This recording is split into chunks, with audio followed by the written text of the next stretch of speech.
네, 시작하도록 하겠습니다. 주제 3, 자유민주주의와 신자유주의로부터 어떻게 자유를 살아가는 것인가인데요. 저는 사회를 맡은 조민이라고 합니다.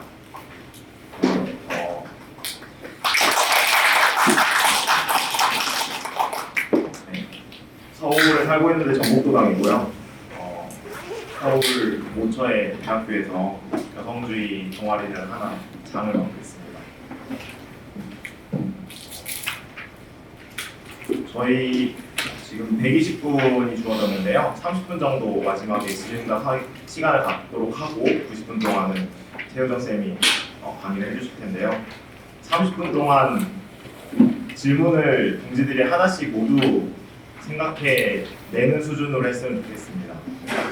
그냥 30분을 그냥 헛되이 소비할 수 없기 때문에 질문 안 나오면은 여기 이제 학생이 계신 동지들, 서태웅 동지랑 안창준 동지 질문 안 나오면 질문 갈 테니까 생각해놓고 계시고 선중 동지도 계시네요. 네, 그러면은 이제부터 최우정 쌤 강의 시작하도록 하겠습니다. 안녕하세요. 방금 소개받은 최우정입니다. 반갑습니다. 질문을 강제적으로 받아서 자유를 탈환하도록 하겠습니다.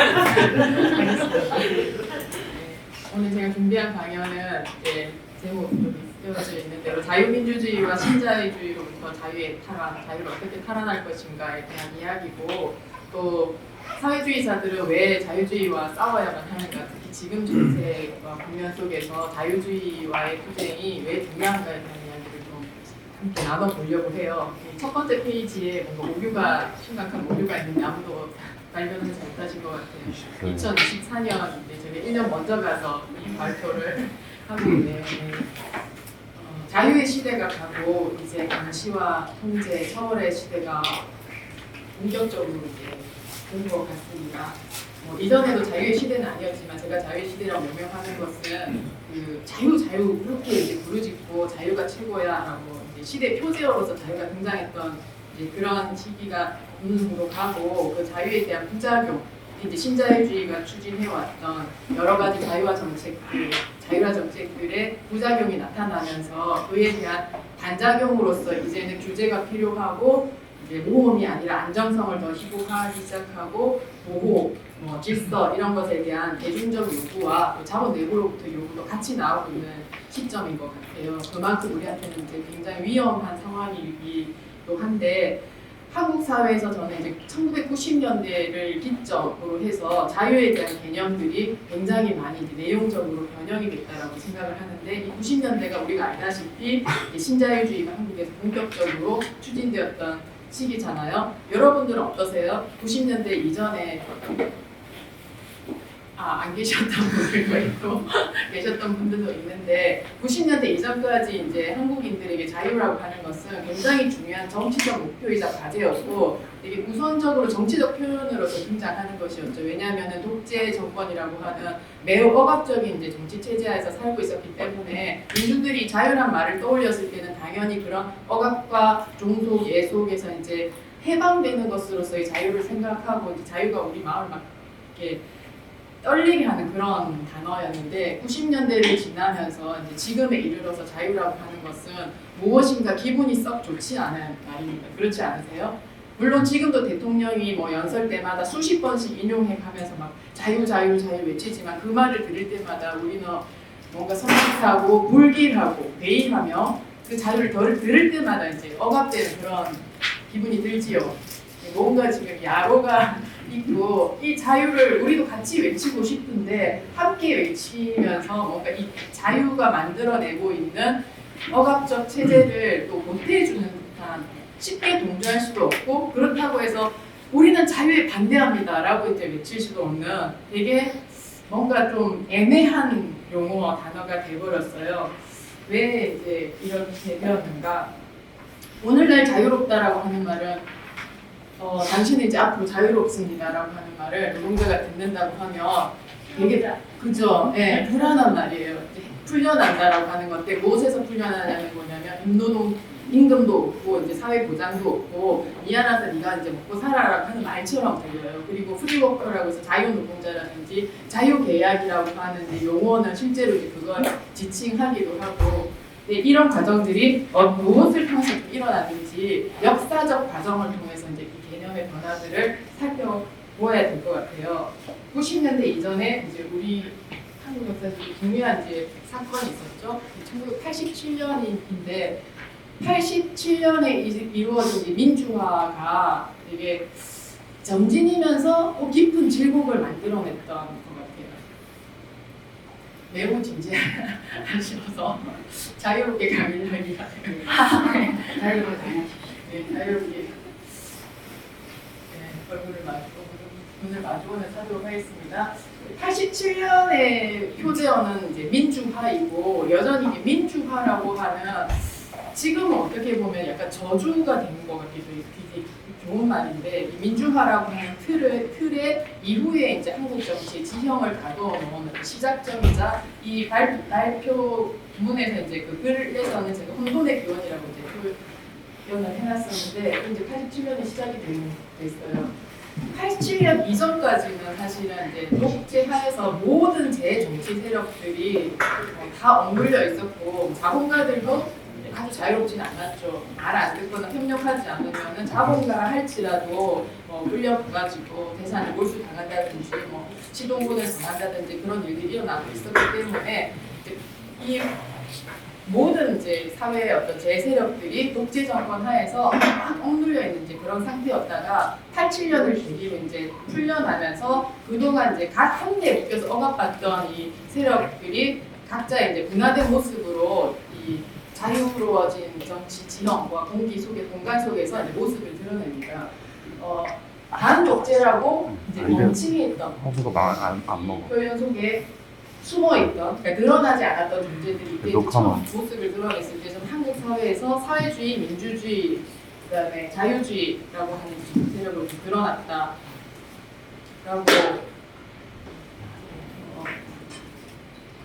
정의를 했는데요. 여기서 이제 자유주의와 사회주의와 달리 이제 민주주의라고 하는 건 여기 끼기가 좀 이 범주상이 좀 애매하거든요.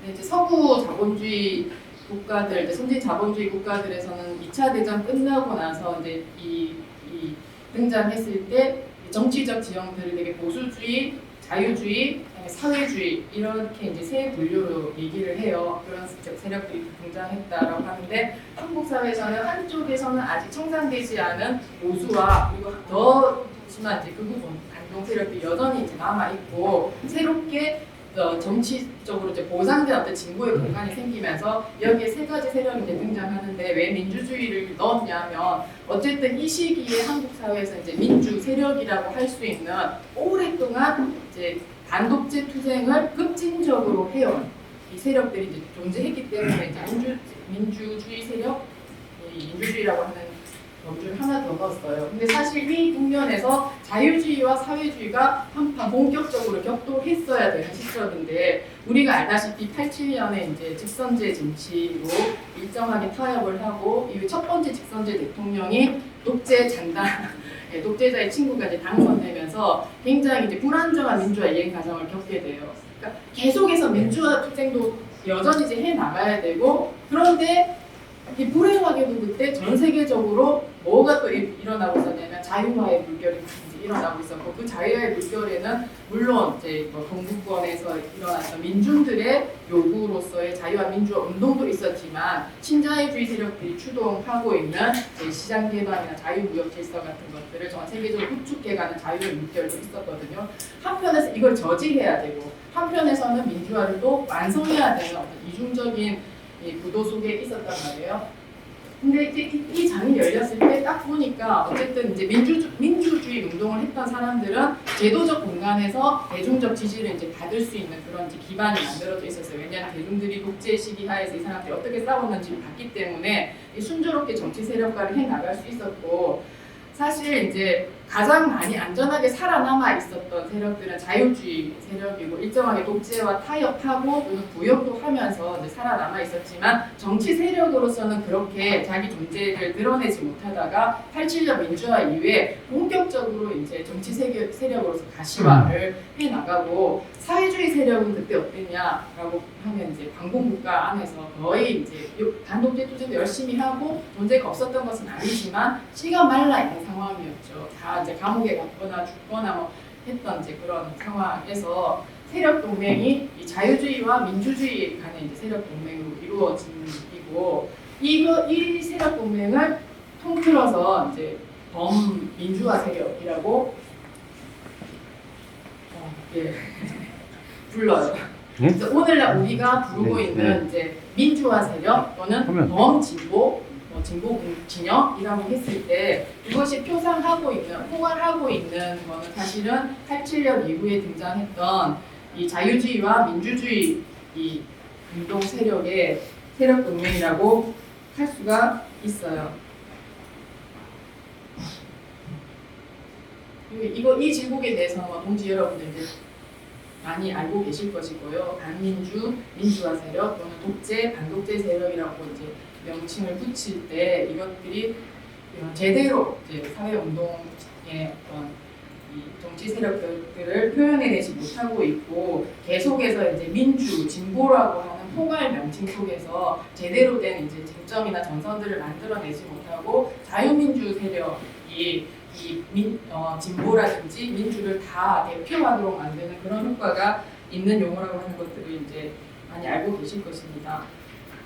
물론 이 독재 시기에는 독재자들도 자기를 자유민주 세력이라고 부르죠. 자유민주 세계를 수호하기 위해서, 자유민주 국가를 수호하기 위해서 공산주의자들을 척결해야 되고, 그래서 자기를 자유민주주의자라고 호명했기 때문에 독재 정권 하에서는 자유주의자나 민주주의자들도 자기를 이제 자유민주주의 세력이라고 부르지 않아요. 구분지어서 이제 민주화라고 하는 것들을 계속해서 사용했던 것이고, 자유주의자임에도 우리는 자유주의자라고 부르지 않았던 거는 그런 이제 지형이 있었기 때문인데, 민주화 이후에는 이제 이 민주주의, 이제 자유주의자들도 자유민주 세력이라고 스스로를 호명을 하기 시작해요. 그런데 여전히 이제 보수 세력도 우리는 또 자유민주주의의 수호자다 얘기를 하거든요. 이쪽에 있는 이제 진보적 자유주의자들은 그거는 진짜 자유민주주의가 아니고 이게 진짜 자유민주주의다라고 하면서 진실된 자유민주주의 문제 이런 것들을 하게 되죠. 근데 어쨌든 똑같이 이제 자유민주주의라고 하는 용어를 자기를 대표하는 용어로 붙이면서 보수적 자유민주주의 또는 진보적 자유민주주의라고 이제 부를 수 있는 두 이제 자유주의 세력 간의 분할이 생기는데, 자유주의 세력 간의 분할은 아니죠. 보수주의자와 자유주의자들이 그렇게 똑같이 이제 자유주의, 자유민주주의라고 하는 그런 대표 용어를 사용했다라고 하는 것이고, 거기서 분화되어 나온 것이 이후에 이행된 것이 저는 보수적 신자유주의와 진보적 신자유주의자라고 생각해요.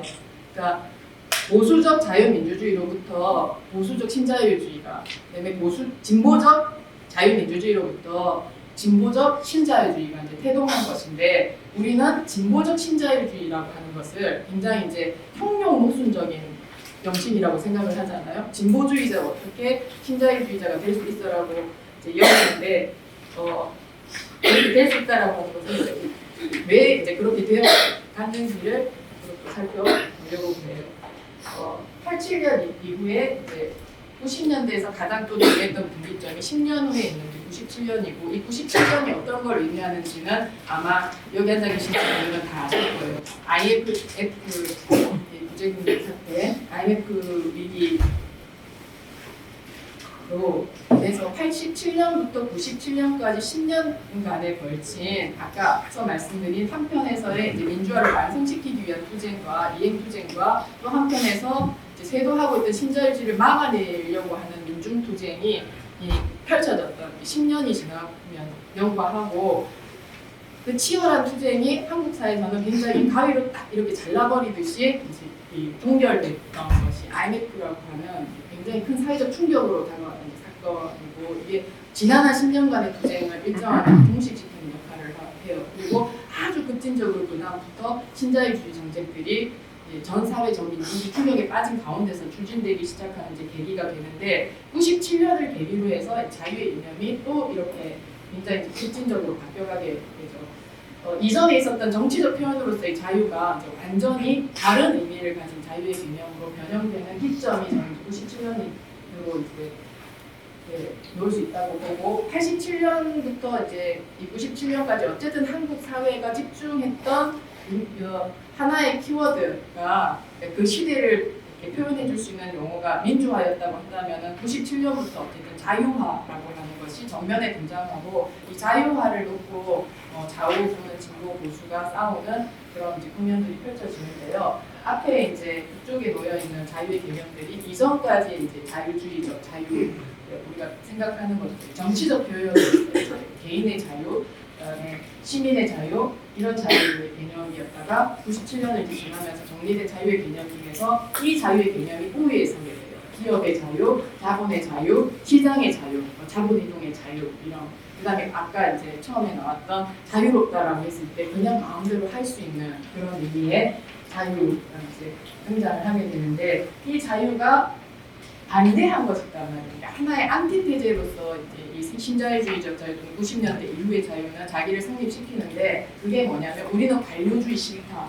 우리는 집단주의나 획일주의나 전체주의나 이런 거 다 싫다라고 하는 거예요. 근데 이게 이제 민주화 투쟁에서도 우리가 싸웠던 것이잖아요. 우리가 이제 경험했던 국가는 아주 이제 나쁜 종류의 이제 국가였고 이런 내세워진 슬로건들이 민주화하고 별로 좀 구분이 안 됐어요. 그래서 여기서 이제 자유화와 민주화의 어떤 착종이 일어나면서 이거를 분리시키면서 제대로 된 이제 대응 투쟁들을 좌파와 진보 세력이 제대로 해 나가지 못했던 과정들이 있죠.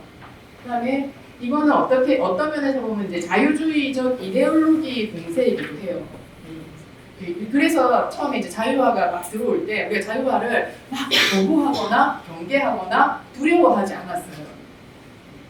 왜냐하면 다들 그러지 않으셨어요? 네, 약한 정부나 뭐 작은 정부, 약한 국가를 약하게 해야 된다라고 얘기를 할 때, 그렇지. 네, 우리 너무 강한 국가에 다 억압되어 있어서 자생적 강한 국가주의자들이 되어 있었고.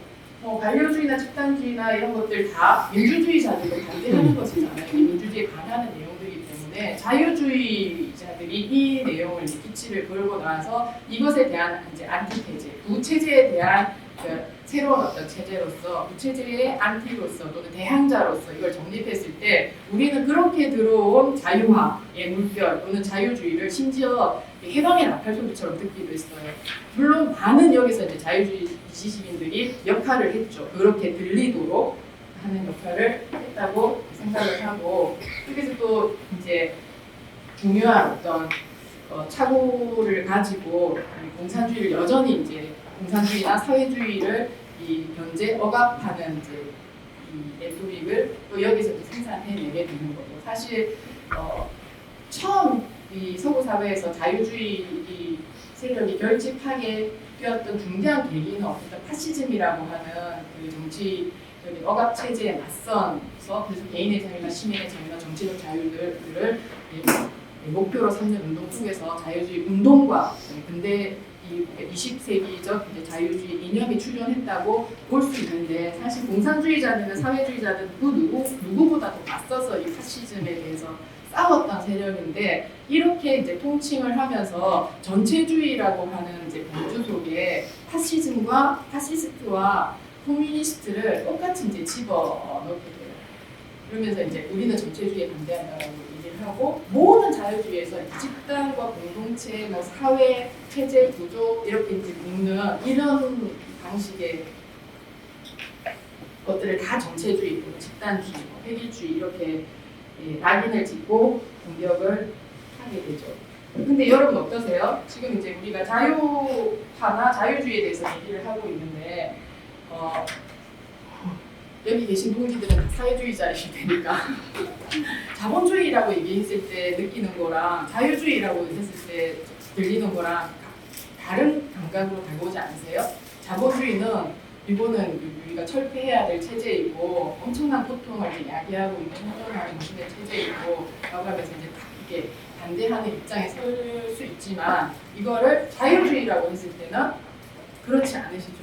어떤 분들은 기벌을 하고 이제 경멸하기도 하고 우습게 보기도 할 것이고 또는 자유주의 자체에 대해서 적대하거나 이게 대결해야 된다라고 하는 그런 즉각적인 감각이 아마 생기진 않으실 거예요. 근데 그거에 대해서 한번 물어봐야 돼요. 자본주의라고 하는 체제에 조응하는 정치적 이념이에요. 이 체제를 정당화하고 합리화하고 그래서 사람들이 설득당하고 자본주의라고 하는 체제가 되게 좋은 것이구나라고 하는 그런 이제 이념과 사상을 생산하는 굉장히 그 중심에 있는 이 사유체계가 자유주의라고 할 수 있는데 자본주의에 대해서는 낙경각심을 가지고 이건 반드시 철폐해야 된다라고 생각하면서도 우리가 이걸 자유주의라고 바꿨을 때는 그렇지 않고 만만하게 보거나 무시하거나 아니 대응을 하지 않구나라고 하고 있거든요.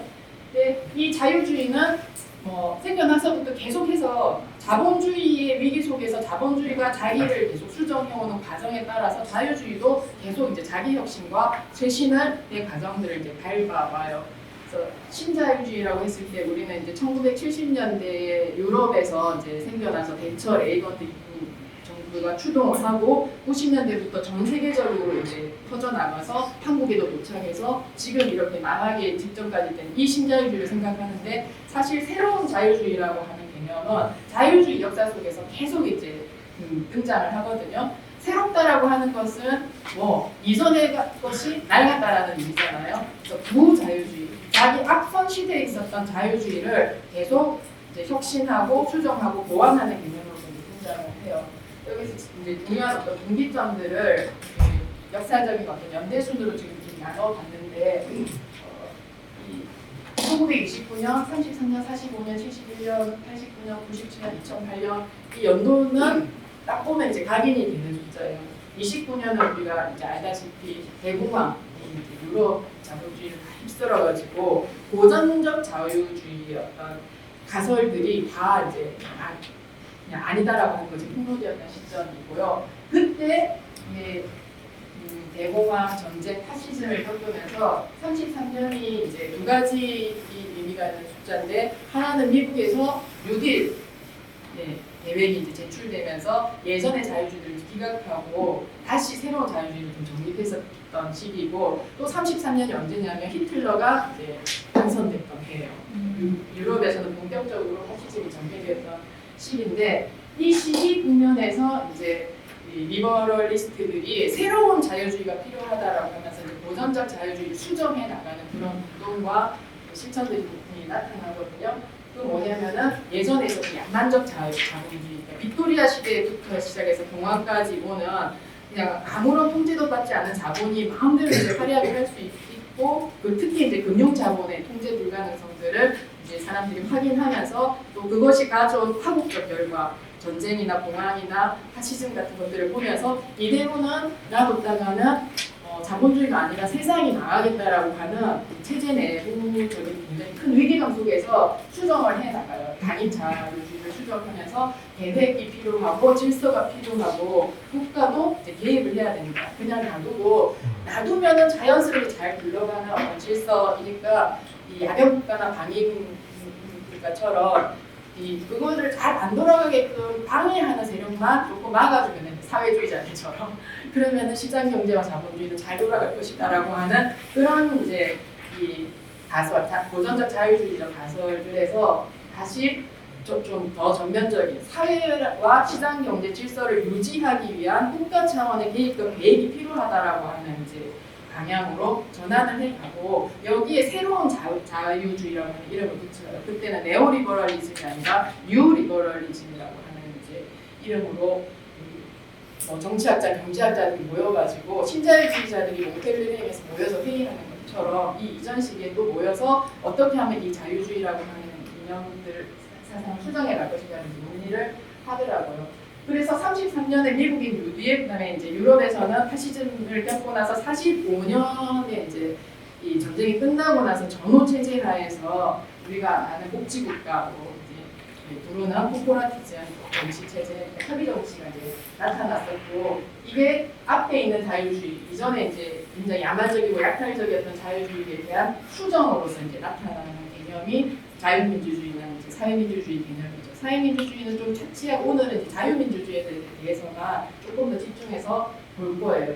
근데 자유민주주의의 특징도 우리가 아는 이제 막 국가는 손 떼고 그냥 개인들이 다 알아서 하고 보이지 않는 손이 시장을 다 이제 조정할 것이다라고 하는 것은 아니라고 하는 거예요. 이미 자유민주주의도 자유주의에 민주주의라고 하는 것을 캡을 딱 씌워서 뭔가 이제 통제를 하려고 하는 그런 자유주의가 출현한 것이거든요. 그래서 이건 독일에서는 이걸 질서 자본주의라고 부르기도 하고, 또는 개입 자본주의, 관리 자본주의라고 부르기도 하고, 그래서 자유주의 성격들이 이제 좀 변해가고 71년이 되면은 이 유럽의 이 토대, 그러니까 성장 체제, 그러니까 전후의 고도 성장기, 유럽 사람들이 황금기라고 부르는, 물론 서구 자본주의는 황금기였지만 서구 자본주의가 아닌 많은 다른 이제 비서구 지역, 특히 남반구에서 황금기가 아니라 지옥의 탄생이었는데, 그 체제가 이제 한 30년 동안 이어지고, 이거를 그래서 전후 30년의 황금기라고 이제 부르는 시기가 이제 막을 서서히 내리기 시작하죠. 성장 위기, 축적의 위기가 생기고, 오일 쇼크도 있고, 그다음 식민지에서도 계속해서 이제 저항도 있고, 여러 가지 이제 대항 사상들이 또 생겨나면서 이념적으로도 사상적 권위를 잃게 되고, 그다음에 경제적으로도 위기가 실제로 이제 닥쳐요. 그러면서 다시 이제 자유주의, 앞에 있는 자유주의를 다시 기각하고 수정하는 자유주의가 도래하는데, 그게 지금 우리가 알고 있는 신자유주의 체제가 성립되게 되는 시점이죠. 이 71년은 이제 왜 붙여놨냐면, 이때 닉슨 대통령이 이제 근태환제를 다 이제 중요한 이제 정의 합의 내용이었거든요. 달러를 기축통화로 하되 달러에 대해서는 반드시 그만큼의 가치 상응하는 가치를 가진 금이 은행에 보관되어 있어야 된다라고 하는 그 합의를 무너뜨리고 이제 달러를 마음대로 찍어내기 시작했던 때예요. 그리고 우리가 알다시피 이제 대처 정부가 들어서고, 그 다음에 또 레이거 정부가 들어서면서 본격적으로 신자유 정책들을 펼치는 이제 정부들이 등장했던 그런 시기인데, 71년부터 70년대 후반부터 80년대 거치면서 시작된 신자유의 주요 특징들은 이 앞에서 마련했던 자유민주주의 체제나 사회민주주의적 합의들을 다 파기하거나 기각시키면서 이제 전개되어 나갔다라고 하는 거고요. 저는 이때 신자유주의도 좀 시기적으로 1기, 2기, 3기로 구분하는데, 초기 신자유주의를 1기라고 이제 보고, 이때는 이제 신자유주의 후축기라고 불러요. 그 신자유주의 이거를 이제 반혁명 또는 반동기라고도 많이 이제 명명을 하거든요. 왜 신자유주의 반혁명 또는 반동이라고 부르냐면, 바로 이제 앞에 이 전후 30년 이제 굉장히 이제 이 서구의 자유주의자들이 또는 자본가들이 안정된 이제 자본주의 질서였다라고 생각하는 이 전후 30년 체제를 파기하거나 기각시켰기 때문에 이거를 이제 반혁명, 반동이라고 부르는데, 신자유주의 1.0, 1기가 보수주의 이제 반동기였다면, 이후에 이제 신자유주의 2.0, 2기가 오는데, 이 신자유주의 2.0은 자유주의 반동기였다라고 저는 명명을 해요. 왜냐하면 이 시기에 신자유주의 정책들을 추진해 나갈 세력은 보수 정권이 아니라 3인당, 사회당, 민주당 등 진보라고 우리가 부르는 그 정권들이, 정치 세력들이 신자유주의를 추진해 나가기 때문에 그렇게 명명을 하고, 우리가 알다시피 2008년은 또 어떤 때인지 아시겠죠? 금융위기가 도래하고, 이 신자유주의가 이제 내세웠던 약속, 그다음에 가설 이런 것들이 다 이제 파산을 하는, 이념적으로나 실천적으로나 파산을 하고 붕괴되는 이제 신자유주의 위기 시대가 도래를 해요. 이런 과정을 이제 거쳐서 자유주의 이념도 계속되는 자본주의 위기에 맞는 이제 체제적인 대응들을 해 나갔고, 그게 새로운 자유주의의 역사였다라고 하는 것이죠. 왜 이런 역사 과정들을 살펴보냐면, 지금도 여전히 이거를 이제 복지국가 체제 또는 이제 이런 전후의 합의 체제를 참고할 만한 좋은 체제라고 생각하기도 하고요. 많은 사람들이 주류 경제학자들뿐만이 아니라 진보 진영에서도 여전히 이제 그런 이야기들을 하고 있는 분들이 많이 있고 있고. 사회자가 예, 안 보이시겠어요? 강의한테 그다음에 자유민주 그러니까 그거예요. 친자유주의라고 할 때는 아까 우리가 자본주의라고 하면은 자본주의는 철폐해야 돼라고 생각하듯이 신자유주의에 대해서는 이거는 너무 나쁜 체제고 신자유주의를 극복해야 되고 신자유주의는 철폐해야 되고 신자유주의는 정말 최악의 자본주의 체제야라고 생각하면서도 자유민주주의라고 얘기할 때는 그래도 자유민주주의는 좀 나았지 라든가 또 여전히 이제 그런 상업자본주의 시대에 조응했던 이제 그 이념이잖아요. 이 신자유주의라고 하는 체제는 금융자본주의에 기반한 약탈적 자본주의지만 산업자본주의는 어쨌든 건실한 기업을 경영해서 생산을 하고 성장을 해나가는 그나마 좀 건전한 자본주의라고 말하는 사람들이 여전히 있어요. 그다음에 이게 지금 최근에 기후정의 운동, 기후 위기가 이제 도래하면서 기후 운동에서 주류 담론이 이제 채택하고 있는 그런 논의도 거기에 기반을 하고 있거든요. 그러니까 이런 지금과 같은 이 약탈적 자본주의는 나쁘지만 자본주의를 수정해 나갈 수 있다라고 하는 그 논의가 여전히 이와 같은 계속되는 이제 이 수정 자본주의의 역사 속에서 위치하고 있고 녹색 자본주의가 바로 이제 지금 우리 시대에 도래하고 있는 새로운 자본주의의 하나의 또 다른 유형이라고 저는 볼 수 있다고 생각해요. 이런 역사 과정을 이제 통해서 이 자유민주주의에서부터 신자유주의가 당연하고도 필연적인 비결로서 이제 등장을 해왔던 것인데 하나하나 좀 나누어서 이제 짚어보려고 해요. 자유민주주의 시대의 자유라고 했을 때 그 자유란 무엇이냐? 사실 자유민주주의 시대의 자유도 그닥 좋은 자유는 아니에요. 되게 계급적 성격을 가진 자유고 자유주의라고 하는 거는 분명한 계급의 사상이지 모든 인류, 만 인류의 보편적 가치라고 저는 생각하지 않아요. 자유를 둘러싼 계급적 투쟁과 연립 투쟁은 지금도 이제 벌어지고 있고, 근데 자유민주주의라고 하는 것들을 통해서 표현하고 됐던, 담아내고 됐던 자유의 가치라고 하는 것은 전인류의 공동 가치는 내세웠지만 아니었다라고 하는 것이고, 그게 자유민주주의의 어떤 역사적 탄생 배경이 잘 보여주고 있다라고 말씀드릴 수 있을 것 같아요. 이 결합 용어는 굉장히 희한한 결합 용어죠. 자유주의와 민주주의를 합쳐가지고 자유민주주의라고 이제 붙였는데, 사실 자유주의가 부르주아의 이념이라고 한다면 급진적 민주주의하고는 결합할 수가 없는 것이거든요. 민중이 노동자가 이 대통령도 되고 직접 정치에 참여하고, 사실은 이제 노동자가 이 정치 세계에서도 폴리스에서도 다수를 점하고 실제 정치를 해나가는다라고 하는 의미인데, 의회민주주의나 대의제, 우리가 알고 있는 부르주아 민주주의는 그걸 막으려고 만들어내는 제도적 장치고 기술이잖아요. 그러니까 원래의 어떤 급진적 민주주의, 근본적 민주주의하고는 결합할 수가 없는 것인데 이걸 이제 결합시켰죠. 근데 이 두 개의 결합 용어는 서로를 견제하면서 억제하는 그런 의미가 있어요. 간단하게 말하면은 민주로 자유를 억제하는 것, 그건 앞에서 설명드렸던 통제되지 않는 자유시장에 대해서 민주주의적인 제도 장치들을 통해서 이거를 약간 이제 관리하려고 하는 거예요. 그 민주주의적인 통제 장치가 대의제라든지 합의 정치, 코퍼레이티즘 같은 그런 장치들이기는 하지만, 어쨌든 그런 부르주아적인 민주주의 제도를 통해서라도 완전히 자유로운 자본주의적 질서에 그것이 가져올 수 있는 파국적 상황을 막으려고 하는 체제 내의 어떤 통제 관리의 측면이 있고, 그 다음에 자유로운 민주를 억제하려고 하는 그런 또 의미도 있었어요. 왜냐하면 그때 이제 냉전기에는 공산 세력과 이제 대치를 하고 있는 상황이니 자유주의라고 하는 것이 품고 있는 이 시장 경제, 자본주의라고 하는 것들을 확고히 함으로써 이 민주주의라고 하는 것이 급진화되어 나갈 수 없도록 또 이제 차단시키는 그런 상호적인 이제 경제 장치로서의 이 결합 용어가 만들어졌는데,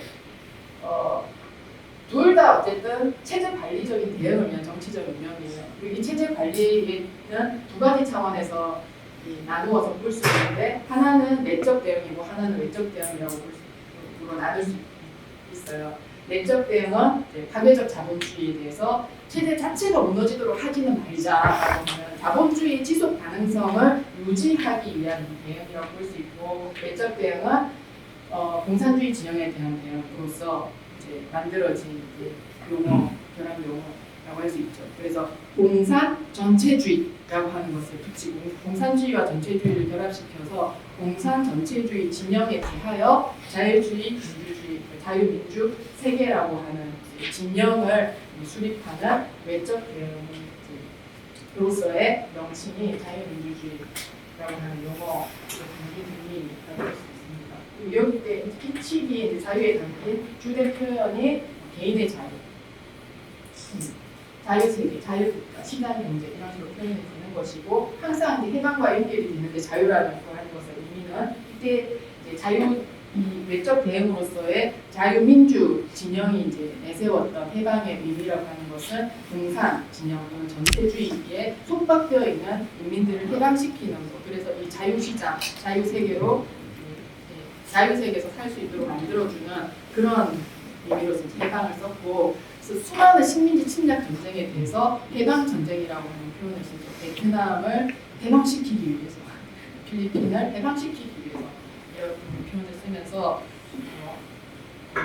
굉장히 이념적인, 정치적이고 이념적인 표현으로서의 자유 개념들을 미리 이 시기에 이제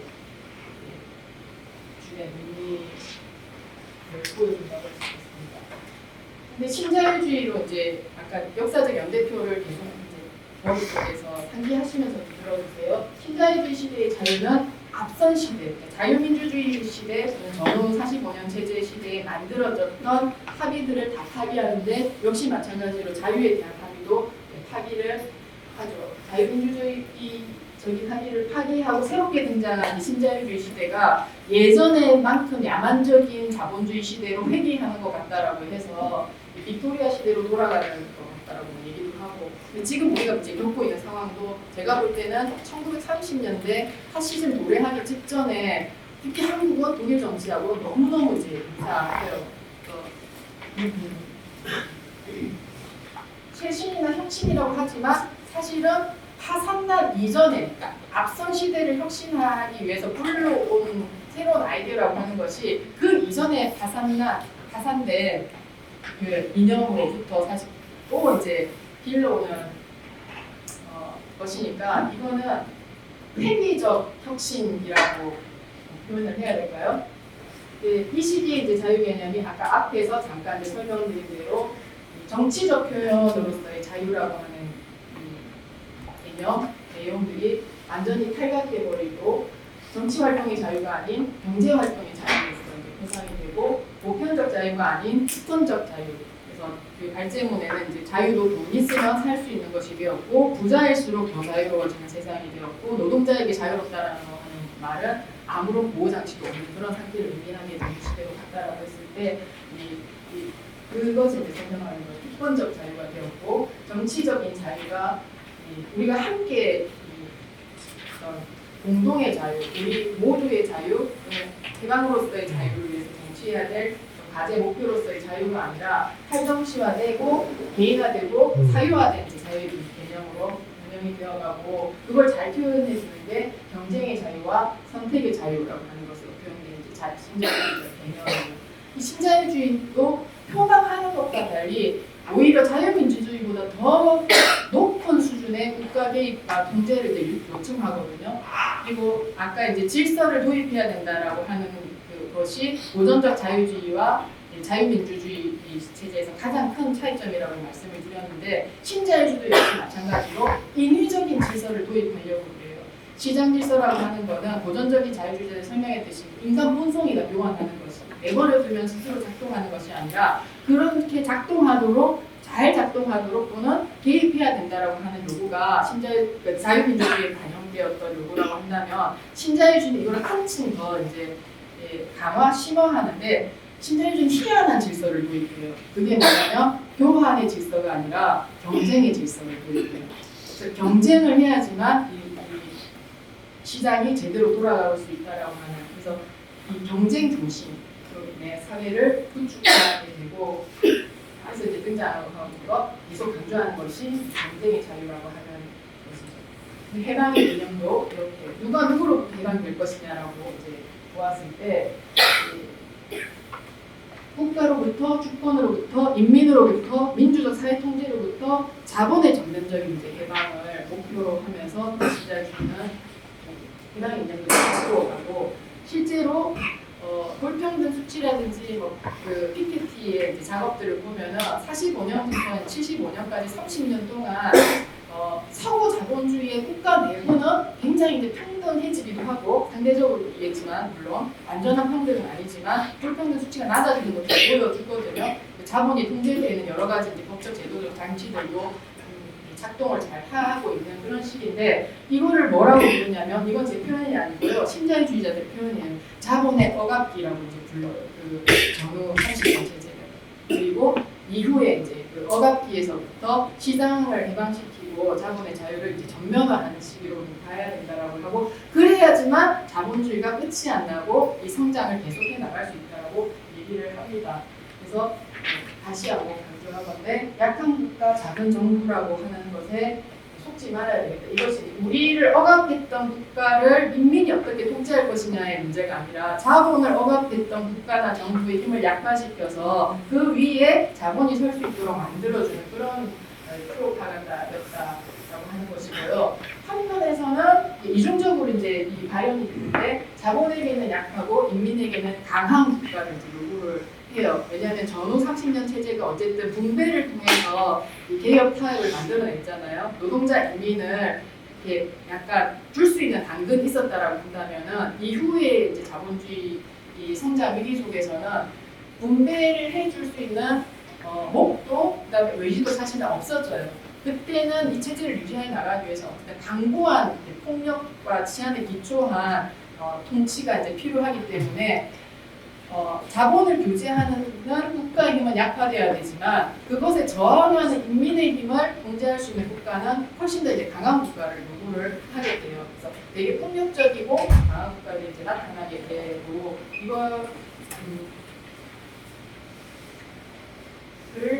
그 이유를 이제 설명한 것 중에 하나가 볼프강 슈테렉이 얘기했던 조세 국가에서 부채 국가로 국가가 이제 성격이 변했다. 예전에는 일국적 차원에서 어쨌든 뭐 관세, 통화 정책 이런 것들을 다 펼칠 수 있었고 정부가 그걸 통해서 이제 세수를 확보해가지고 그거를 나눠주는 분배 정책을 통해서 이 체제를 좀 안정화시키고 관리해 나갈 수 있었는데 공기업도 다 매각하고 팔고 그다음에 브레튼 우드 체제나 이런 것들이 해체되면서 국가 차원에서 이제 관리할 수 있는 어떤 정책적 수단들이 계속 다 이제 없어지는 상황이 된 거예요. 그리고 내부에서 여전히 이제 복지에 대한 수요는 있고 그걸 아예 안 할 수는 없으니까 그 격렬한 어떤 저항에 직면할 테니 그거를 정책을 펼치긴 해야 되는데 정책을 펼쳐 나갈 수 있는 재원을 어디서 조달하냐면 이제는 조세가 아니라 부채를 통해서 이제 조달을 하고 국가도 금융자본의 이제 그 채무자로서 목줄이 매달린 그런 상황이 되어 나가고 있거든요.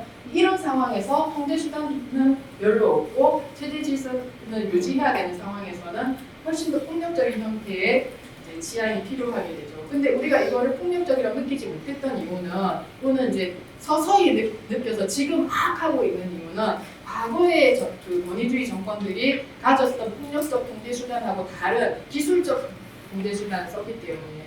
CCTV라든지 뭐 여러 가지 개인 정보를 통한 데이터를 통한 감시 체제라든지 이런 것들을 동원했기 때문에 아주 가시적이고 감각적인 폭력성과 비교해서 그게 이제 바로 즉각적으로 다가오지 않았을 뿐이지 지금 우리 옴짝달싹 할 수 없이 이렇게 매여 있잖아요. 내가 어디를 가든 뭐 움직이든 나의 정보와 뭐 채무와 이런 것들이 모두 다 이제 행위를 제한하는 그런 장치 수단들이 되어 있고 손배소 가압류부터 시작해서 예전에는 감옥에 끌고 가서 고문을 했다고 하면 지금은 그게 아니라 이제 법적으로 그냥 압류를 벌여버리는 형태로 우리 손발을 입을 막고 있는 그런 상황이 되어버렸죠.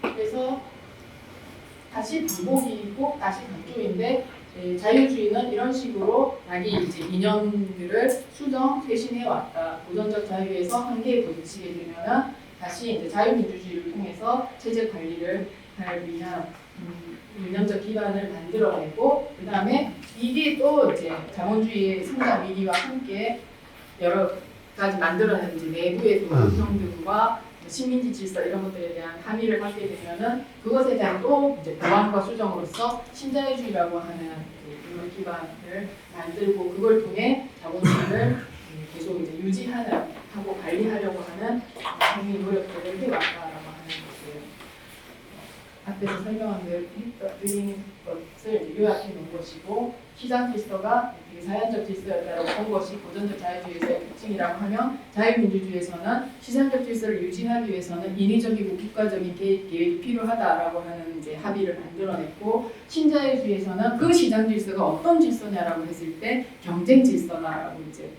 다시 정리를 한 것이에요. 자유민주주의 체제 하에서는 이 구조를 합의 정치를 이제 유지해 나가기 위해서라도 또는 이제 산업자본주의 기반이 노동력에 이제 기반하고 있으니까 어쨌든 노동자를 살려놓기라도 해야 되고 노동자들한테 복지를 제공하고 재생산을 위한 여러 가지 그걸 뭐 가정으로 전가시키든 아니면은 국가로 전가시키든지 간에 자본이 그런 식의 이제 관리 노력들을 했어야 됐다면 이 시장 질서를 경쟁 질서라고 이제 이 규정한 순간에 나타나는 게 다 잉여가 되어도 좋다라고 하는 그냥 그런 이제 방향 선회가 나타나는데 그게 지금 우리가 목도하고 경험하고 있는 엄청난 야만적인 신자유주의죠. 국가 성격에서는 이제 그런 얘기를 해요. 찰스 틸리라고 하는 이제 사회학자가 국가가 이제 원래는 그 처음 근대 국가, 주권 국가가 생길 때는 구심력을 중심으로 이제 작동을 했고 그게 체제로의 강력한 인력, 끌어당기는 힘들을 이제 가지고 이탈하려고 하는 사람들을 산업 체제 속으로 불러들이기 위한 이제 이 제도와 이 정책들을 만들어내고, 그러니까 구심적 국가를 이제 중심으로 이 자본주의 질서들을 운용해 나갔다고 한다면, 이 포스트 자본주의 또는 뭐 신자유주의 체제 하에서는 그게 이제 힘의 방향이 전혀 완전히 이제 거꾸로 나간다는 얘기를 하거든요. 원심력, 국가가 체제 밖으로 사람들을 밀어내는 거예요. 다 감당할 수가 없어. 이게 최소한 이제 이 체제를 유지해 나가기 위한 이 관리 계급의 일원들만을 그러니까 시민권도 사실 실질적인 시민권이 굉장히 축소되는 형태로 나아가는 거죠. 원심력을 작동시켜서 사람들을 계속해서 방출하고 있고 그걸 이제 청력이라고 이제 표현을 다른 말로 할 수 있죠. 밀어내는 나가라라고 알아서 살아남아라라고 하는 건데 그걸 이제 정치 철학자들이 다르게 이제 표현한 것은 뭐 벌거벗은 생명이나 호모 사피르 같은 표현을 쓰면서 어쨌든 체제 내부 안으로 끌어들여서 산업 체제 안에서 그 사람의 위치를 할당하고 당신은 노동자야, 당신은 시민이야, 국민과 비국민을 딱 나누어서 국민으로 포섭되는 존재들에 대해서는 국가가 보호와 뭐 보장 이런 것들을 해주고 했던 그 시스템에서 이제는 그냥 모르겠다 하고 밀어내는 마치 지금 글로벌 기업들이 소수의 관리 직원들만 가지고 나머지는 다 이제 우리 회사 직원 아닌 이게 위탁하고 외주하고 하청해서 이 생산을 해 나가는 것처럼 국가의 질서도 그런 식으로 이제 가고 있다는 거예요. 소수의 관리 계급과 1%의 지배 계급과 10% 관리 계급을 중심으로 사회 체제를 재편하면서 나머지 노동가 민중들은 다 이제 앞으로 밀어내는 건데 그거를 받아들이게 할 수 있는 질서가 뭐냐면 경쟁 질서라고 하는 거예요. 그래서 같이 결합한 이데올로기가 능력주의일 것이고 경쟁을 통해서 살아남은 사람들은 살아남고 나머지 사람들은 경쟁에서 도태되었으니 낙오되었으니 어쩔 수 없다라고 하는 이데올로기를 가지고 이 시장 질서를 유지해 나가고 경쟁 질서에 불복종하는 사람들이나 저항자들은 축출하고 그다음에 낙오한 사람들은 방치해버리는 형태의 사회 체제가 온 것이 지금의 신자유주의 체제라고 할 수 있겠습니다. 그래서 이제 오늘날 우리가 말하는 이제 자유의 개념이 방출이라고 하는 해방, 정치적 해방이 아니라 시장으로부터의 방출 되어버린 존재 그런 상태를 자유가 유행하게 되는 상태까지 오게 된 것이고요. 그런데 2008년 금융위기가 닥치고 이 신자유주의가 만들어 놓은 경쟁 이데올로기나 능력주의 이데올로기에도 이제 문제가 생기기 시작해요. 그래서 지적이고 사상적인 권위를 신자유주의 이론도 실추하기 시작하고 그냥 헤게모니 자체가 이제 완전히 붕괴되는 상황이 이러거든요. 근데 이제 한국 사회는 조금 덜한 것 같아요. 우리도 금융 위기를 겪었는데 우리 좀 그 차이가 있는 것 같아요. 서구 선진 자본주의 국가들에서 금융 위기라고 하는 것이 대공황이라고 하는 엄청난 파국과 그것이 불러온 이제 이 세계 대전이라고 하는 역사적 기억으로 남아 있다고 하면 우리는 그런 정도의 금융 파괴력에 대한 감각이 이 땅에 있는 사람들한테는 아직 없는 것 같아요.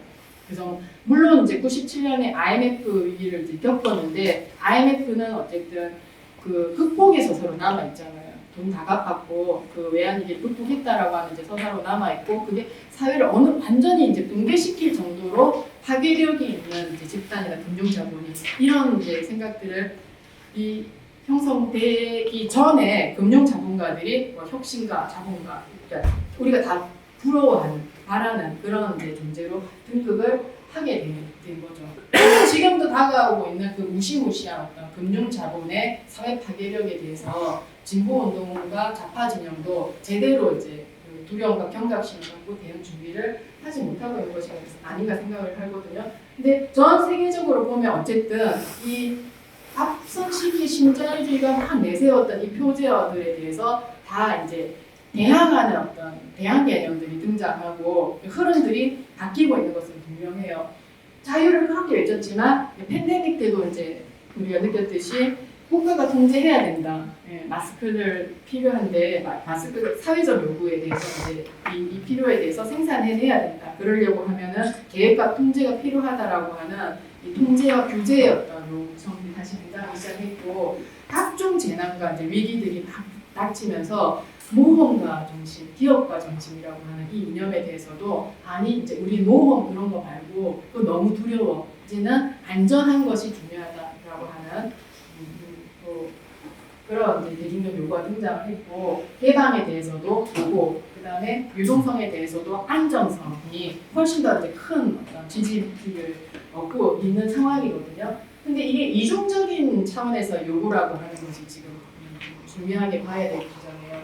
한편에서는 그게 노동자 민중의 대중적 요구란 말이에요. 이 위기에 대해서 사회가 이 규제를 하면서 뭔가 안전을 하게 또 질서를 지켜나가고 인민을 보호해야 된다라고 하는 그런 요구가 한편 있는 반면에 이 체제 자체에 거대한 또 위기이기도 하단 말이에요. 그래서 이 이전에 이제 자유주의를 앞선 자유주의들이 계속해서 쇄신해 나갔듯이 체제 내부에서도 다시 체제 관리적 요구로 이제 이걸 등장시키고 있어요. 다른 식으로 이제 전개가 되겠죠. 이 안전이나 보호, 질서, 안정성에 대한 이 요구들이 자본의 체제 관리적 요구로 수용이 되고 이것이 더 이제 우위에서 나타날 때는 아주 강도 높은 위기 관리 체제, 비상 사태, 예외 상태, 항구적 상태로 이제 진행이 될 것이고 노동자 민중의 체제 전환적 요구가 사회 운동을 통해서 훨씬 더 큰 목소리를 우위를 점하고 나타나게 되면은 그때는 이제 근본적 사회 변혁으로 갈 수 있는 길이 생겨나겠죠. 그 갈림길에 우리가 이제 놓여 있다고 생각을 해요. 그리고 체제 내 신자유주의 위기 대응은 지금 이런 식으로 이제 나타나고 있죠. 한편에서 이제 온건한 자유주의자들, 개혁적 자유주의자들은 21세기 케인즈주의 모델을 이제 다시 불러서 소환을 하고 있고요. 45년 체제에 나타났던 그것을 대표하는 이제 지금 담론 중에 하나가 녹색 자본주의나 그린 뉴딜 같은 이제 정책 담론들이 이라고 생각을 해요.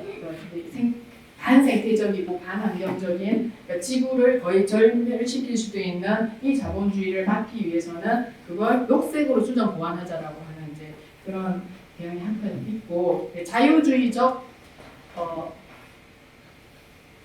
위기 대응이라고 한다면 이게 이제 아주 보수적인 그리고 보수일 뿐만이 아니라 굉장히 극우 반동적인 이제 대응 체제로서 21세기 파시즘 형태로도 이제 또 도래하고 있는 국면이 있죠. 트럼프도 그렇고 윤석열 정부도 그렇고 그런 성격을 보여주고 있고요.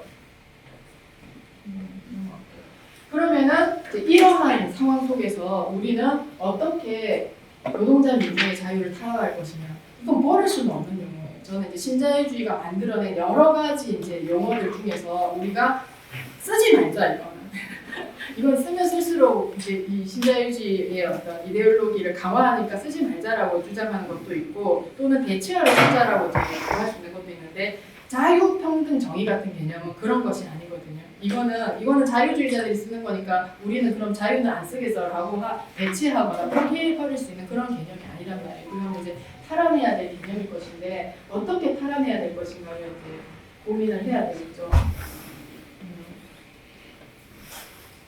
사실 자유도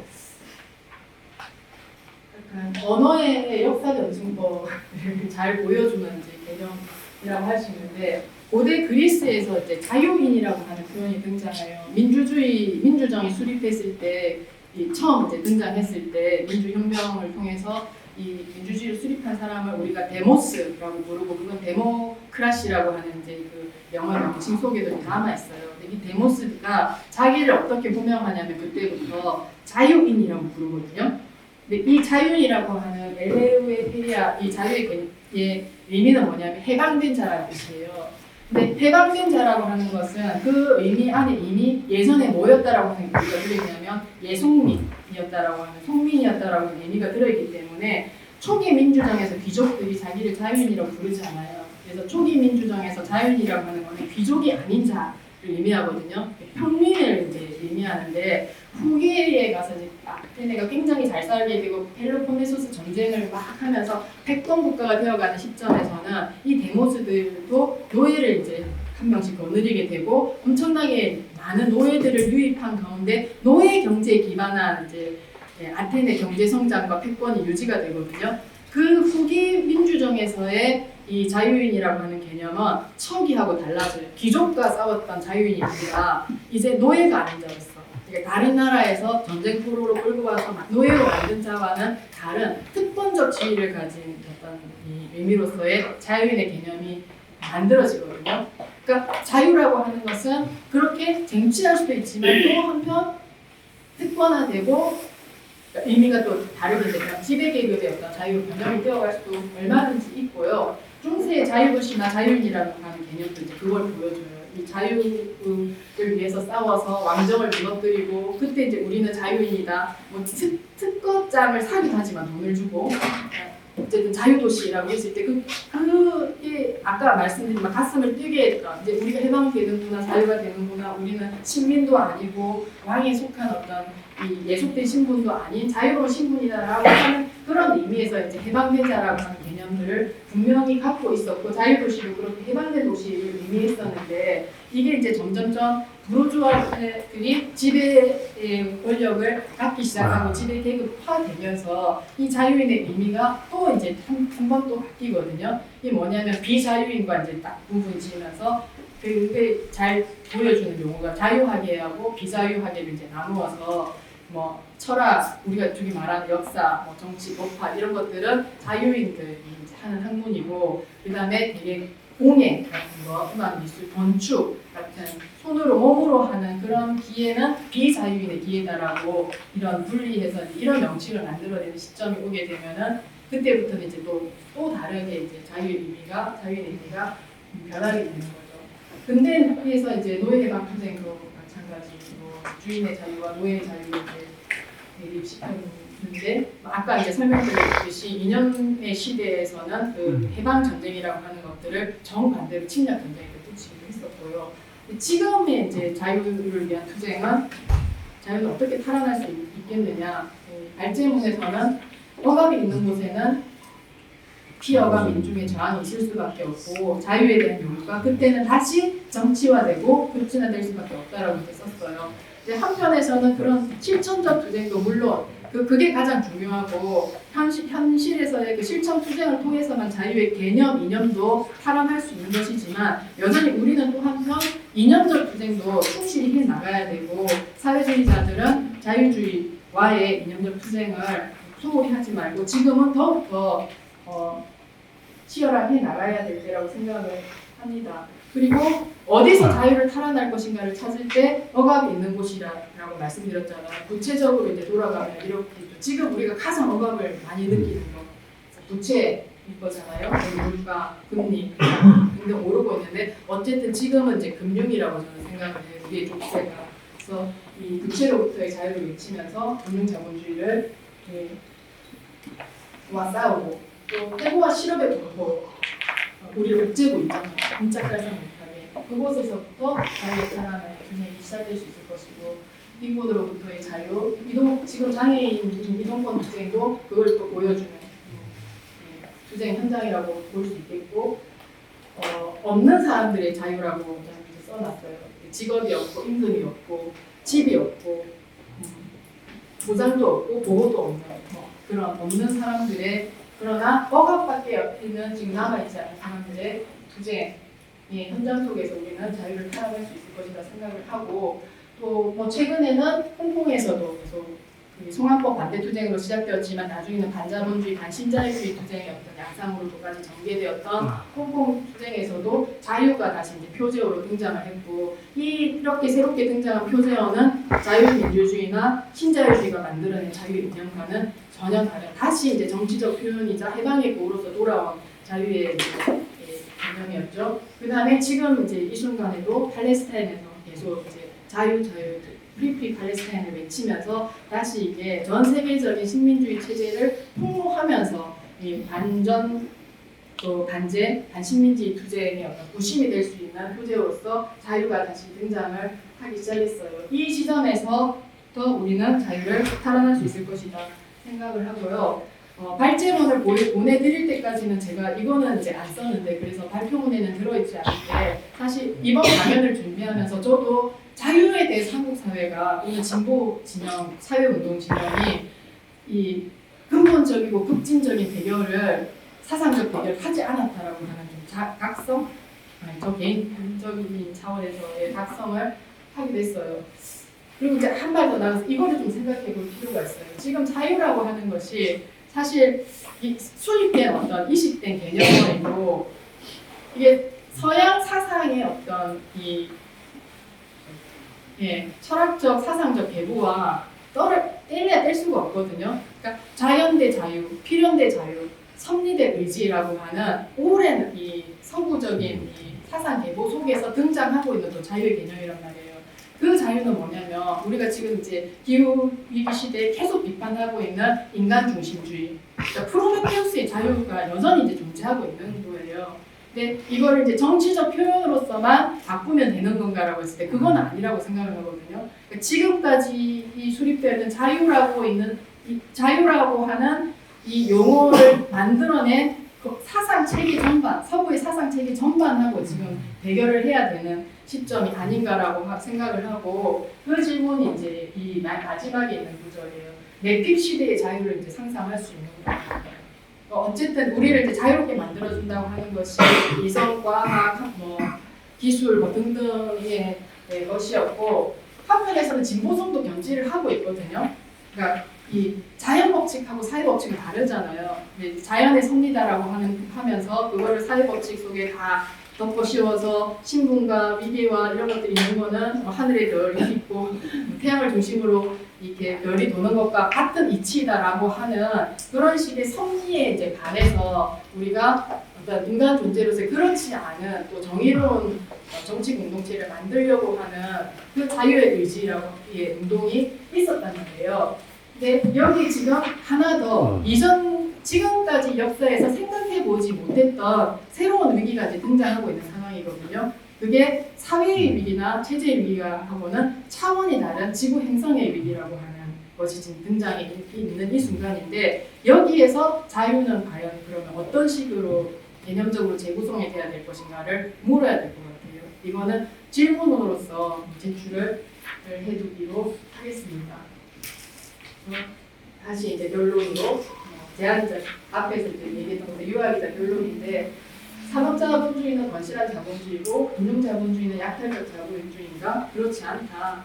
이 자본주의의 어떤 역사적 궤도 속에서 앞선 자본주의로부터 필연적으로 이게 이 성장 위기를 또 돌파하면서 나온 결과인 것이지 이것들을 대리시킬 수는 없다라고 하는 것이고 온전한 자본주의 시대로 돌아가야든지 어떤 걸 붙이든지 간에 자본주의 수정보와는 더 이상 답이 될 수 없다라고 하는 것을 다시 한번 좀 드리고 말씀을 드리겠습니다.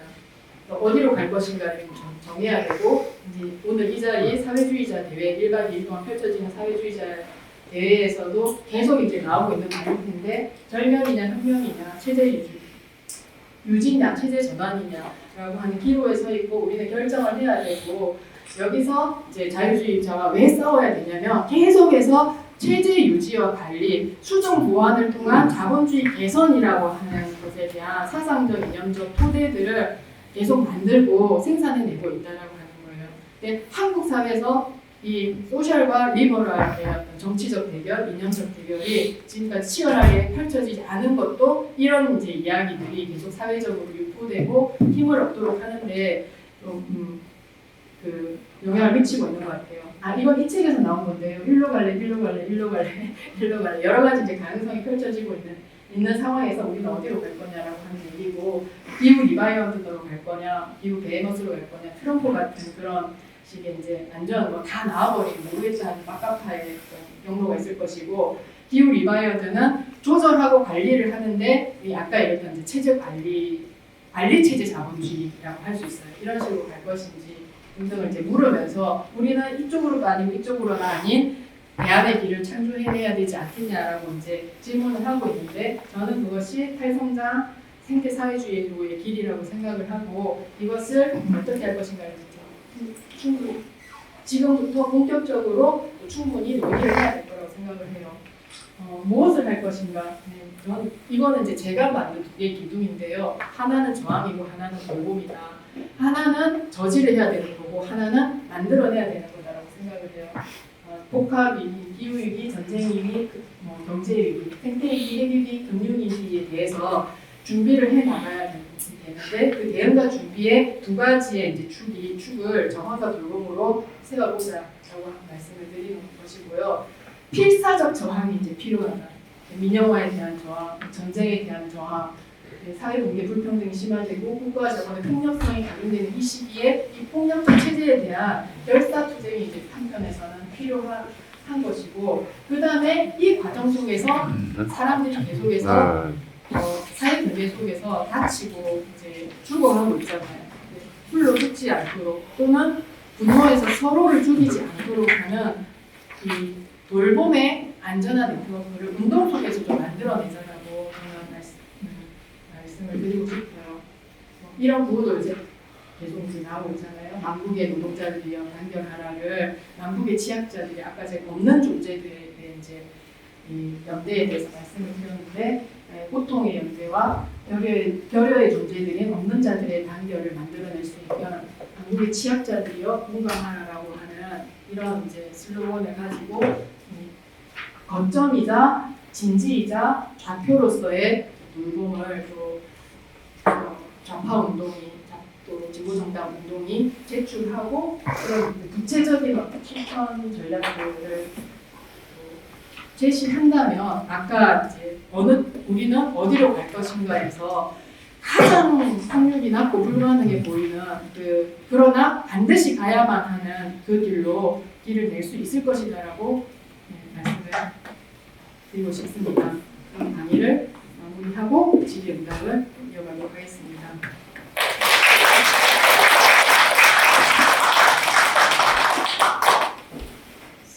제가 긴장을 해서 아까 시작할 때 건방지게 제 소개만 하고 선생님 소개를 안 드렸는데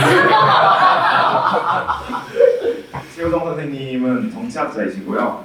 동지들이 많이 구독하시는 경향신문에서 정동 칼럼을 쓰고 계십니다. 네, 바로 질문으로 들어도 될까요? 네, 질문 있으신 동지는 손을 들어주시면 제가 마이크 좀 받겠습니다.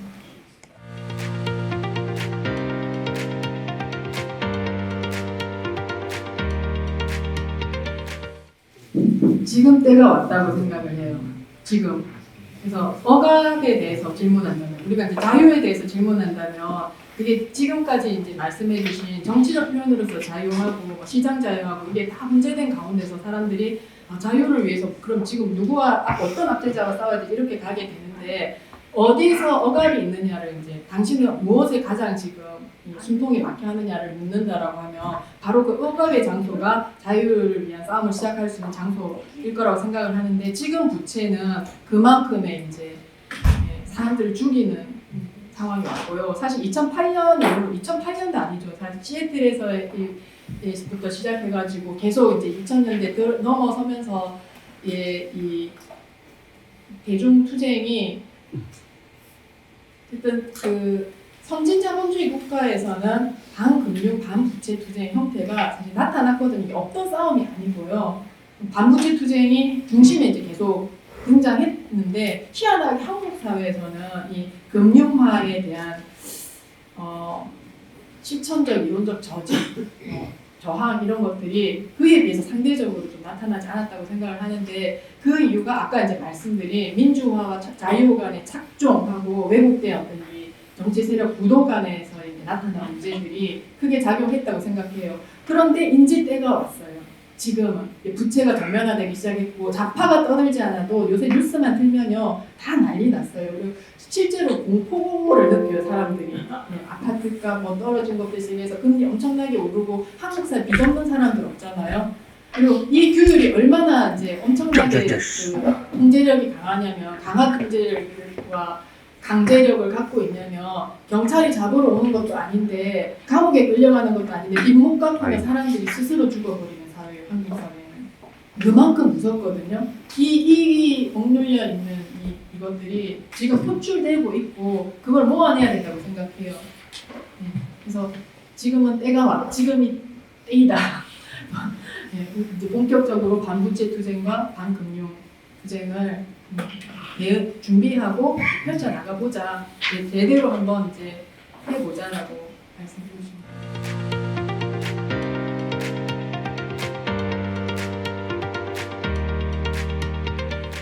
그래서 자유주의와의 전선을 치자라고 말씀을 드리고 싶어요. 그 혼종과 착종을 좀 정리를 해내야 되는데 자유대 사회, 리버럴 대 소셜이라고 하는 한국 사회에서 지금까지 필요했지만 만들어지지 않았던 전선을 만들어 나가자. 그러면 이제 그 혼돈들이 정리가 될 것이다라고 생각을 해요. 민주주의도 여전히 이제 촉진해야 되는 문제가 있죠. 자유만 아니라 민주주의라고 하는 개념도 되게 오염되고 또 그래왔잖아요. 민주주의도 사실은 예전에 이제는 자유주의자들이 민주주의라고 하는 개념을 쓰지 않았거든요. 지배계급들이 민주주의를 되게 싫어해요. 인민이 통치하는 걸 어떤 지배계급이 좋아하겠습니까? 그런데 희한하게도 이제 아까 얘기했던 전후 45년 체제와 이제 냉전 구도가 등장하면서 체제 우위의 어떤 이념적 기반으로 민주주의를 가져온 거예요. 그래서 민주주의라고 하는 게 되게 좋은 의미로서 이제 자리 잡게 계기가 되었는데 대신에 그만큼 체제 내화된 급진성을 잃어버리고 이 어떤 이 자본주의 체제를 정복할 수 있는 또는 민중에게 진짜 자신감을 주는 통치 세력으로서의 자신감을 주는 그런 용어가 아니라 되게 참여에 동원되게 만들고 그냥 절차적 정당성이나 과정으로서의 민주주의라고 하는 것으로는 이제 기착이 되어버렸는데 어쨌든 민주주의나 민주화에 대해서는 계속 엄청나게 이제 많은 담론이 있었고 사실 과잉이라 할 만큼 이제 많이 생산됐어요. 한국 사회에서는.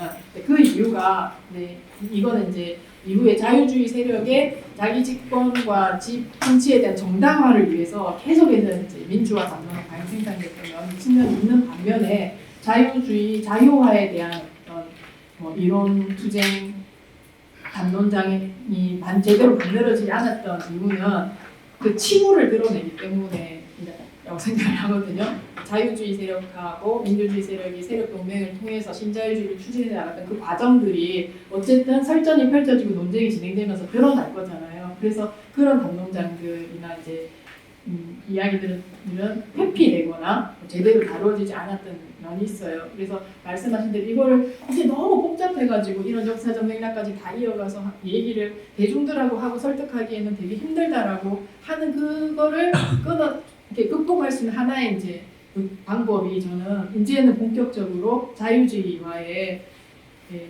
전선을 사회주의자들이 제대로 구축해내고 거기서 싸워가는 거라고 생각해요. 그리고 누가 답을 해줄 수 있는 문제는 아니잖아요. 그런 투쟁을 통해서만이 이제 벼려질 거겠죠. 구분이 되고 우리가 원하는 삶은 그게 아니야라고 하는 것들이 이제 가려져 나올 거라고 생각을 해요.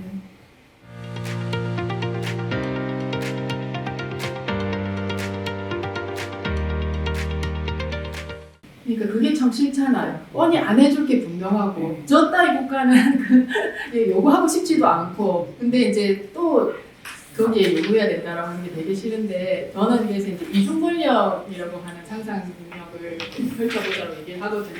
현존하는 국가와 노래할 국가, 우리가 만들고 싶은 국가에 대해서 동시에 요구하자라고 하는 거예요.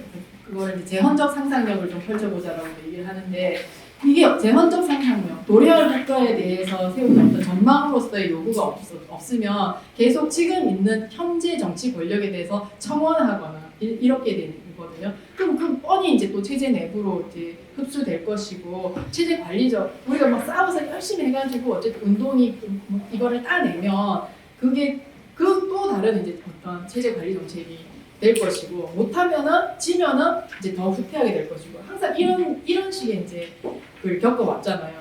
아무리 싸워서 해 나가도 결국은 이제 수정 자본주의라든지 뭐 아까 쇄신된 자유주의 뭐 이렇게 도달하는 것인데 그래서 지금 이 현존하고 있는 정치 권력만 생각하지 말고 우리가 만들어 나갈 정치 권력에도 요구한다고 생각을 하고 그 이중 권력으로서 이제 그거를 요구하는 작동시켜 보자.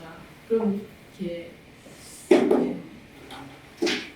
말씀드려요. 근데 이러면 또 그게 어떻게 가능한 했는데 실제 가능하기도 안 했거든요. 칠레에서도 그 계속 민중의회를 만들어가지고 이 요구안을 지금 현존하는 친자의 정부에 대해서도 요구를 하지만 민중의회에 대해서도 요구안으로 만들어간단 말이에요. 그러니까 대응할 그걸 새롭게 건설할 다음 세계에 대한 준비를 아주 구체적으로 해 나가는 것이에요. 그리고 그 순간에 이제 그것들이 구체화될 때 이걸 실제로 할 수 있는 정치 세력으로서의 어떤 신뢰, 뭐 지지 이런 것들도 얻을 수 있을 거잖아요. 안티 세력만으로서의 문제가 아니라 약간 은유적이기도 한데 이거는 메타포는 아니에요. 역사적으로도 되게 많은 그런 이중권력 체제가 작동을 해왔었고 87년 국면에서도 그런 요구들이 분명히 있었잖아요. 재헌의회에 대한 보상도 있었고 한데 그걸 못하고 이제 직선대로 그냥 마감해버린 것인데 이제는 이제 다시 한번 해보자. 생태사회주의라고 하는 우리가 건설하려고 하는 국가라고 이런 붙일 수도 있고 정치 공동체 어쨌든 그걸 새로운 세계를 만들려고 하는 거잖아요. 체제에 대한 요구안을 동시적으로 제출하자. 그리고 그러면 현존하는 이제 이 지금 권력은 할 수 없잖아요. 능력도 없고 의지도 없다라고 하는 것이 그 요구 속에서 폭로될 것이고 다른 대안 세력들이 필요하다라고 하는 것들이 이 민중에게도 설득이 될 것이 아니냐라고 생각을 해요. 자본주의는 자본주의를 수정할 수가 없어요. 왜냐하면 이제 그 내재적인 어떤 원리이기 때문에 성장에 대한 추동력이 그래서 자기를 파괴하더라도 거의 파괴 직전까지 여러 번 갔잖아요. 지금도 이제 그런 국면에 있고 그렇다 하더라도 이 내적인 원리로 인해서 이 성장의 이 시스템을 멈출 수가 없거든요. 근데 사회주의는 물론 어제 세션에서도 이제 사회주의를 어떻게 수정할 것인가에 대한 이야기가 첫 번째 세션에서 이제 있었다고 이제 알고 있는데 사회주의를 수정하는 것은 가능하냐 하면 사회주의는 가능해요. 왜냐하면 그게 내적 동기는 아니었기 때문에 물론 이제 전후 45년 체제에서 이 자유민주주의 체제의 반대편에 있는 사회주의권 국가들도 여전히 생산력주의에 매달려 있었고 그 다음에 계획관리 이제 통제의 어떤 이 시스템을 작동시키면서 그 안에 젠더, 또 인종 문제, 또 식민지 문제에 대해서는 취약성을 분명히 보이기도 했지만 그건 수정 가능한 것이에요. 반성을 통해 수정할 수 있는 것인 반면에 자본주의가 지금 보여주는 인종주의, 식민주의, 팽창주의, 성장주의라고 하는 것은 절대로 이 체제를 통해서는 수정을 할 수 없는 것이에요. 그러니까 보완을 시도해 왔지만 지금까지 이제 역사적 전개 과정을 보면 알다시피 그 보완들이 훨씬 더 심각한 위기를 항상 초래하면서 또 다른 위기에 부딪혔고 그때마다 새로운 또 보완적 대안책들이 나왔지만 더 심각한 위기를 우리를 이끌어왔고 지금 어떤 최종적 국면에 도달해 있는 것이 아닌가라고 생각을 하거든요.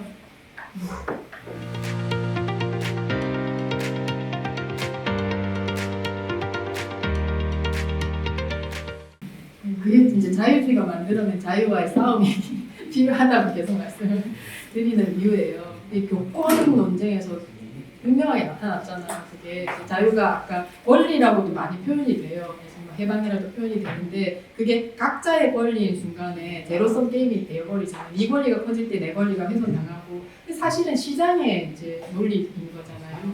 이 이익이라고 하는 거를 이 자유나 권리와 같은 표현으로 파견시킨 거거든요.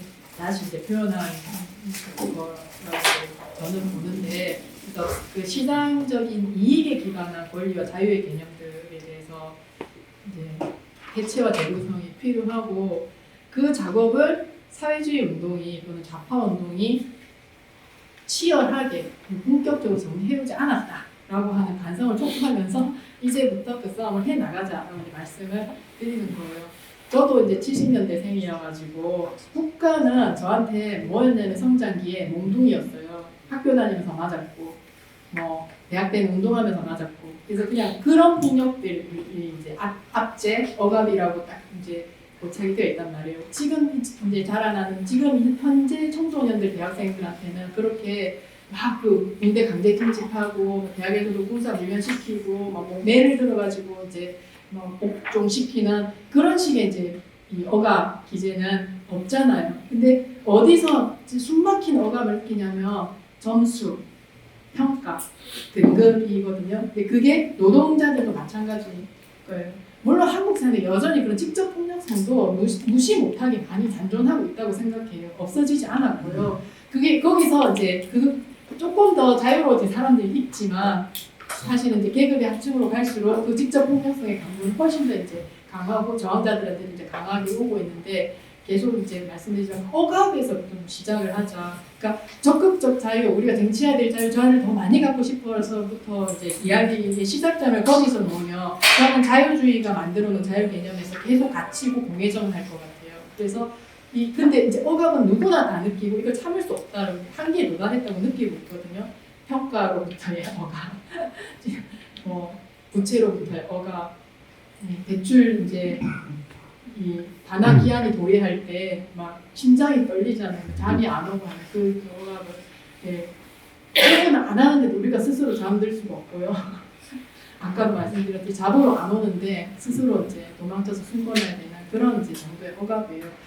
이 표현되지 않은 이 엄청나게 높은 수준에서 이제 짓눌려야 하는 이 억압들을 사회적으로 함께 표출시키는 거 이제 필요하고, 그게 우리가 계속 얘기하는 이제 모두가 해방되지 않으면 누구도 해방될 수 없다라고 하는 그거를 통해서도 표현되고 있는 말인 것 같고요. 그 이야기를 계속 같이 좀 나눠가면서 어떻게 해야 되겠느냐, 이렇게 살 수 있겠느냐를 물어봐야 되지 않을까요?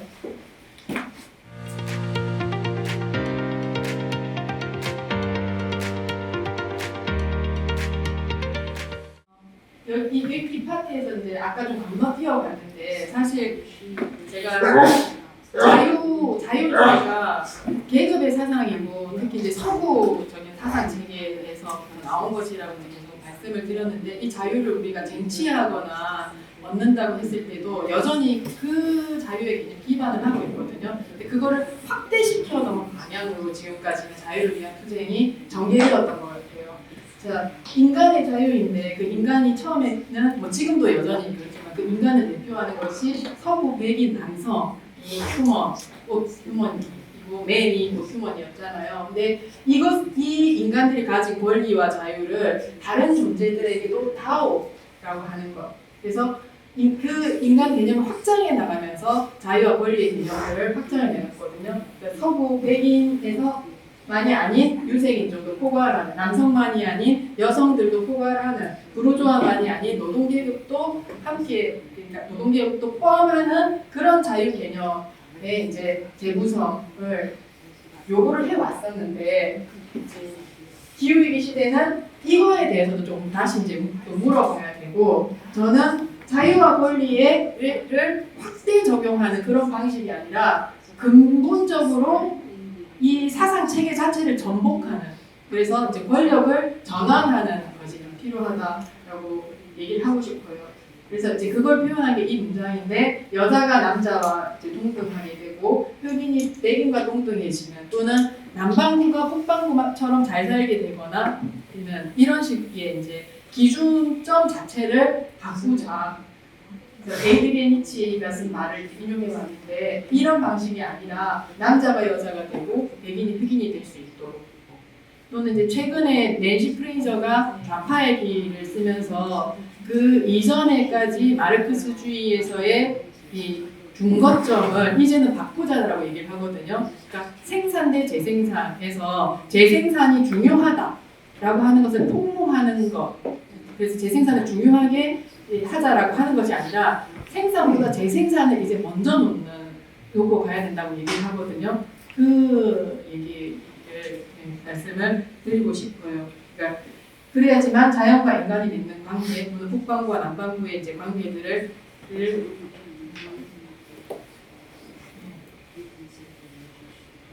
완전히 관계 자체를 바꿀 수 있는 거고, 저는 이제 정치학자니까 이걸 계속 이제 권력의 문제로 바라보고, 권력 관계, 지배 관계를 바꾸지 않고서는 이런 이 기존의 어떤 자유 개념들을 더 많은 주체들에게로 확장해 나가는 것으로는 한계가 있다라고 생각을 해요. 사실 90년대가 아까 분기점이었는데 이제 중요한 분기점 중에 하나가 라틴 아메리카가 세계 체제를 이해하는 데 있어서의 굉장히 큰 중요한 어떤 지적인 원천이자 권위를 갖고 있었어요. 종속 이론이나 세계 체제론 등등이 한국 사회에서도 계속 이제 이 전체 세계 체제와 지배 체제를 바라보는 어떤 그 우리가 생각했을 때 그렇다라고 하는 지적 권위를 가진 이론들이었던 반면에 90년대를 지나면서 자유주의 이론들이 다 이제 그것들 분쇄하고 새로 이제 등장을 하기 시작해요. 생태적 현대화론이라고 하는 기후위기 시대에 자유주의자들이 들고 나오는 이 디커플링, 그러니까 성장도 하면서 환경 문제도 해결할 수 있다라고 하는 생태 자본주의, 생태적 자유주의 전략도 90년대 이제 거기에 대응하면서 나온 것이고, 신자유주의 여러 이론들도 이제 그 라틴 아메리카에서부터 또는 이제 피어가 민중들이 투쟁과 또는 이론적 사상적인 투쟁을 통해서 만들어 왔던 그런 그 이념적 체계, 사상적 권위 이런 것들을 다 하나씩 이제 격파하면서 수립되어 온 것인데 거꾸로 하자는 거죠. 답이 되었을까요?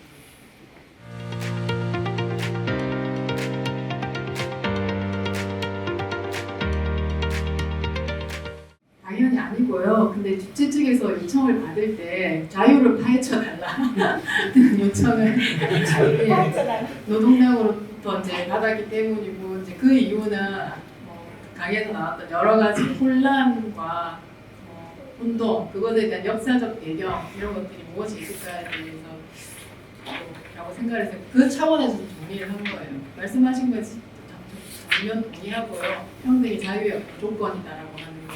중간중간에 나왔지만 어쨌든 정치적 표현으로서의 자유라고 했을 때 그 자유는 자유로운 사회인가라고 하는 물음이 정치적 표현에 담겨있다고 하면 신자유주의와 자유민주주의는 그것을 계속해서 개인의 자유라고 하는 표현으로 바꿔왔다. 근데 그것에 대한 전면적인 이제 본격적인 투쟁을 하자라고 하는 얘기는 선언하고 그건 틀렸다, 그건 자유가 아니야 라고 하는 걸 넘어서서 훨씬 더 이제 세밀한 어떤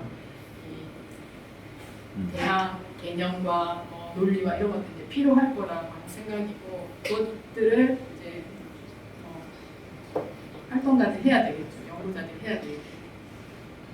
그리고 오늘 시간에 다 다룰 수가 없었어요. 그래서 제가 지금 이제 굉장히 중요하다고 생각하는 정세 속에서 중요하다고 생각하고 있는 이 자유주의 정치 세력과 그다음에 정치 이념에 대해서 사회주의자는 어떻게 바라보고 어떻게 싸워 나갈 것인가라고 하는 주제에 한정해서 오늘 강연을 진행했습니다.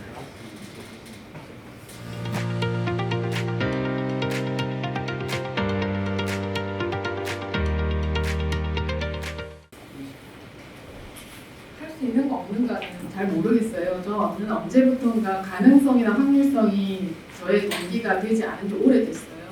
지금 해야 되는 거예요. 그리고 지금 아까 봤던 그 자본주의 자기 어떤 관리 체제로서의 구조조정의 측면들이 있었잖아요. 이렇게 저렇게 돌파구를 찾아왔어요. 산업자본주의가 성장에 노래했을 때는 금융자본주의를 도망을 쳐나왔고 등등등 했는데 지금 돌파구 하나도 없고요. 지금 전쟁은 파괴적 구조조정의 국면이라고 생각해요.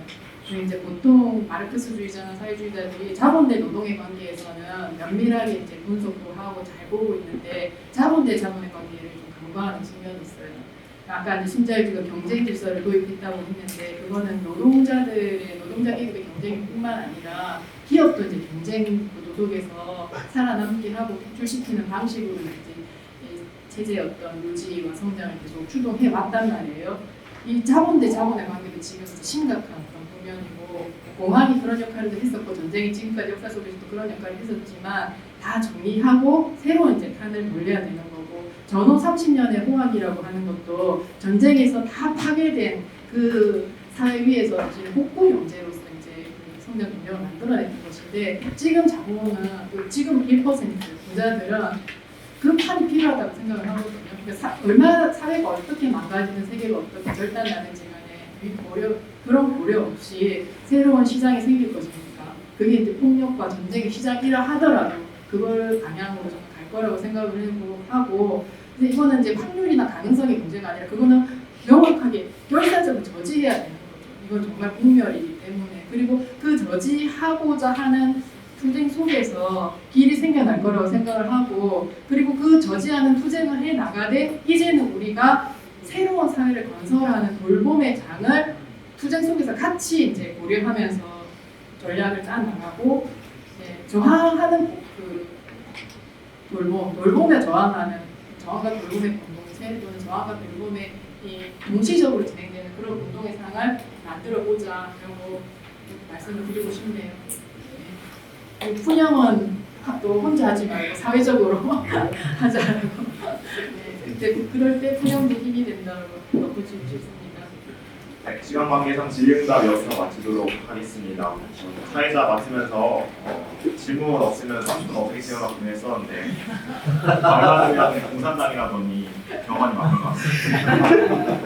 네, 여기서 마치도록 하겠습니다. 수고하셨습니다.